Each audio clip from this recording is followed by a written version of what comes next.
Let me just give you a little background of why we're here. The Private Enterprise Federation had been involved in creating the enabling environment or assisting to create an enabling environment going back to about 3 to 4 years ago. Basically because globally we determined that the SMEs are the backbone of growth and development, and Ghana, no being an exception, also has a plethora of SMEs that actually they constitute 92% of business registration if you check the 2016 Register General statistics. They provide about 85% of manufacturing employment, contribute about 70% of Ghana's GDP, and so they have a material influence on our growth. But unfortunately, these businesses are run by individual operators who have less robust technical, internal, and financial control systems. They characterized by poor record keeping, employ a limited number of employees with little skilled or professional personnel, and do not have the ability to do the accounting, taxes, and regulatory compliance. And it's the compliance factor that we're here. Because in Ghana, when you register a business, you have to get licensing, permits, and certification from various agencies before you can start business.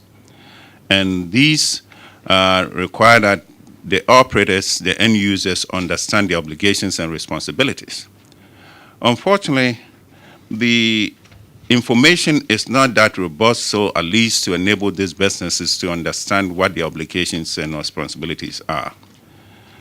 So we started looking at what are the constraints and what do they have to do. Our first initial research in 2013 unearthed about 145 licenses and permits that are required in businesses. Out of that, we were able to whittle down to 7, which are cross-sectorial, meaning every business has to comply with these 7. As of today, they're 13 because we added the 10. They added other things since 2015. So these 13, everybody has to be in compliance. So that means you have to get a permit, you have to get a license, and you have to get a certification. Now comes the beef. How easy it is for businesses to get these licenses. And even is it necessary, some of these licenses, are they required as of today? Because some of them were put together since 1945. Some have not seen any daylight of reform since 1963. So we're talking about 2019, and you're still being in compliance of something that was put together in 1944. I don't even know where most of us were at that time. So the Private Enterprise Federation with its partners at that time saw the assistance of BUSAC Fund and did all this research. We got to the point where we engaged the duty bearers, the ministries, the supervisory administrating agencies, and the parliamentary select committees.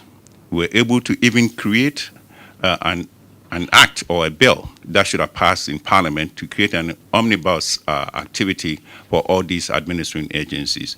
And the administrating agencies for these 7 cross-sectorial licenses were EPA, Country and Town Planning, Office Inspectorate, and the Accra Metropolitan, the AMA, and others. Unfortunately, we didn't see sunlight and change of government.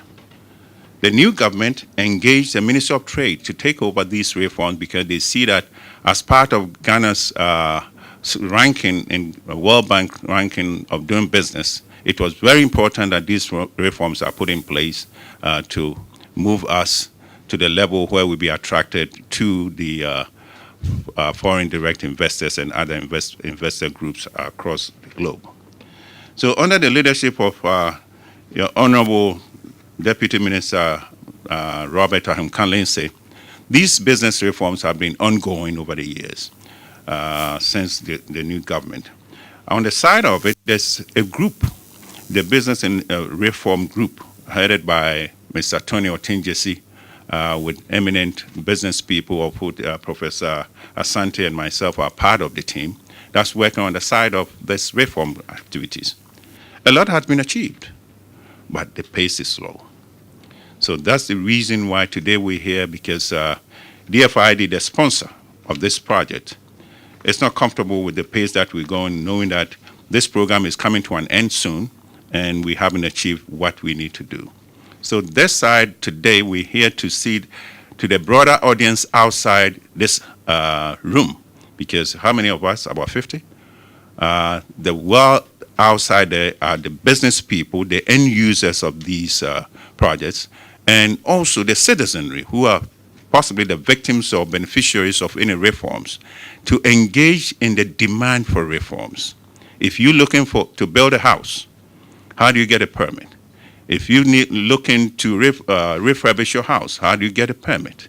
If you're looking to operate a business in one of these MDAs, how do you get a business operating permit?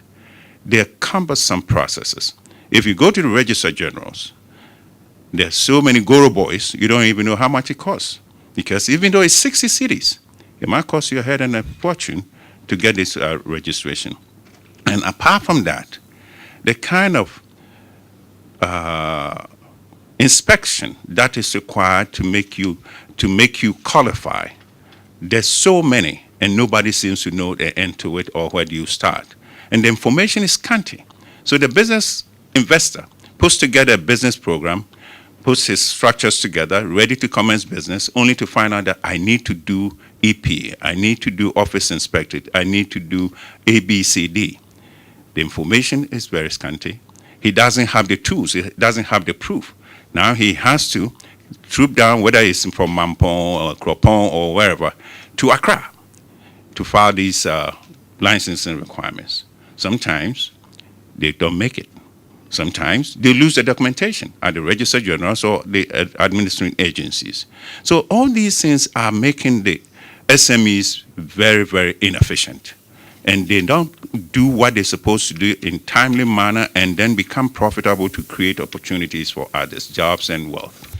So today we're engaging the public sector, the greater partners out there, to see how do we engage you together with the Private Enterprise Federation, the Ministry of Trade and Industries, the business group that is taking care of the reform, to push and demand.